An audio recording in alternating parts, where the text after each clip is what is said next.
This is your Bible Geeks Daily Download, Little G Gods. For years, humanity has invented gods to help explain the world around them. Who made the sun, the weather, love, war, or even our own bodies? These must have been the work of some powerful supernatural beings, right? In Acts 14, Paul and Barnabas face a crowd of people whose polytheistic background made them believe they were gods in human form because of their miracles. Acts 14:11-12 says, "And when the crowd saw what Paul had done, they lifted up their voices, saying in Lycaonian, 'The gods have come down to us in the likeness of men.' Barnabas they called Zeus, and Paul Hermes, because he was the chief speaker." But they respond, "We're just men." In Acts chapter 14, verses 14 through 15, we read, "But when the apostles Barnabas and Paul heard of it, they tore their garments and rushed out into the crowd, crying out, 'Men, why are you doing these things? We also are men of like nature with you.'" The only correct response of anyone with any sense when being worshipped is to cry out, "No." Their reaction was the exact opposite of what Paul and Barnabas were wanting.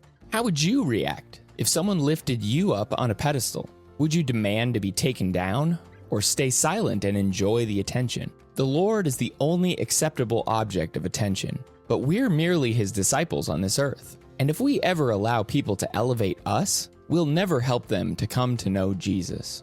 Then they told them to turn to God. Paul and Barnabas continue, "And we bring you good news, that you should turn from these vain things to a living God, who made the heaven and the earth and the sea and all that is in them." Acts 14, verse 15. The key words here are vain and living. Little g gods are vain, meaningless, and don't exist. But God is living, meaningful, and real. 1 Corinthians 8, verse 4. As we teach the world, our goal should be the same as theirs. We help the world turn away from fables to facts, from rumors to reality. Our God, the one true God, is who we're continually directing the world to know. And they tell them to see the evidence.